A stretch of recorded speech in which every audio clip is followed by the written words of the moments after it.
All right, let's take you back to this developing story in the Johannesburg CBD, creating jobs and investing in infrastructure. Just some of the commitments political newcomer Rise Mzansi has made as the party continues its push for votes. It's just concluded its rally in Johannesburg, where it outlined its approach to governance. Newzroom Afrika's Juniour Khumalo is there for us, and he joins us now live. And it was quite a spirited speech there by Vuyiswa Ramokgopa, the Gauteng Premier candidate for Rise Mzansi Junior. Lots of promises there, but she says they've got the numbers and they've done the work to back up those promises. Indeed, Michelle, it was a very spirited address by the Rise Mzansi Premier candidate, Vuyiswa Ramokgopa.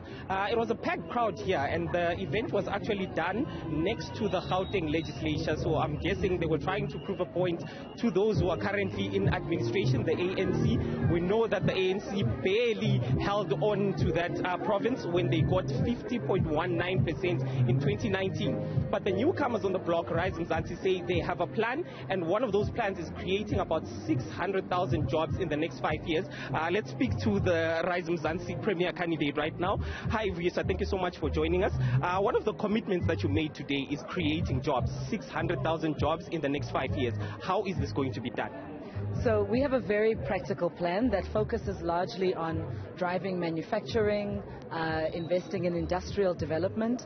You'll recognize that part of the reason why our economy is in the situation that it's in and why we're unable to create jobs is because we have had a disinvestment actually from our economy of a lot of these different types of industries. So manufacturing is down, and that's an industry that employs a lot of people.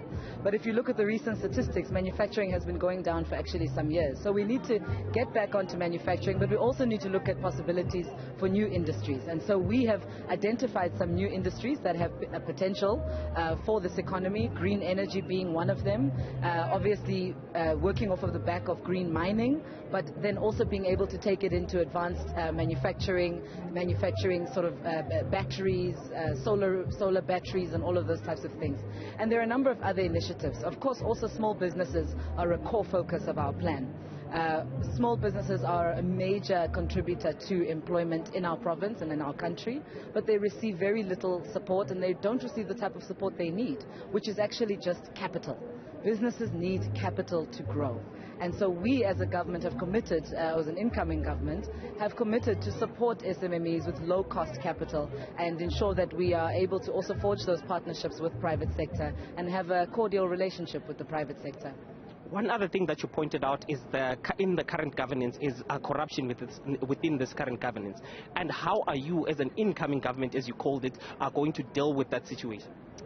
So a large percentage of corruption happens in the space of public procurement, particularly actually in the under 500,000 category, wherein the reporting requirements are actually relaxed. So as Rise Mzansi was saying, we need to have full transparency around procurement. We intend to digitize the public procurement process and move on to an e-procurement platform whereby any citizen would be able to log on and look and see which tender went where, how much was it issued for, etc. Further to that, we're also saying that there must be constant mandatory reporting around any contracts that are awarded above 50,000 Rand. So we're saying that threshold of 500,000 Rand is actually too high. People are manipulating that system, and a lot of money goes missing in that way. And there are, again, a number of other things. I think it talks to political will. The reality is that too many people in this government are implicated and are involved in the value chain of corruption, and it's impossible for them to root out something that they are inherently part of. So an integral part of catalyzing that change is to bring in new leaders who are untainted, who have integrity and who have clean records, who would be willing to do the work of actually rooting corruption out from government. We are just under 2 months before those elections, and Gauteng in particular is a very big province. There are about 11 municipalities. As a new party, how are you going about campaigning in Gauteng and ensuring that you get those votes for you to go into governance? So it's been amazing. I mean, we launched the Gauteng Premier campaign 2 months ago. in February, and we have been on the ground every single day. We have been to all parts of Gauteng, I can confidently say, and our work is really around talking to people, convening people, and dealing with the issues that matter most to people.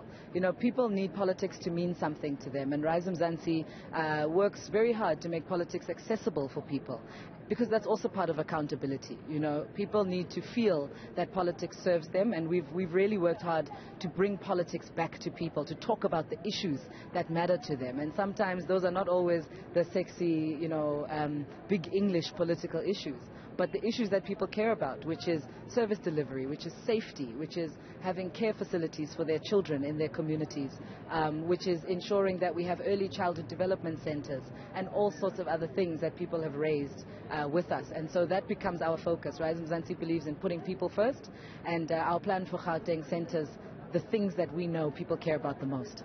Thank you so much. That is the Rise Mzansi Premier candidate, Vuyiswa Ramokgopa, saying that the party's plans actually center around people and whatever they need. So the political party here says that they are ready. They are going to campaign across all 9 municipalities here in this province, and they are ready for those elections, Michelle.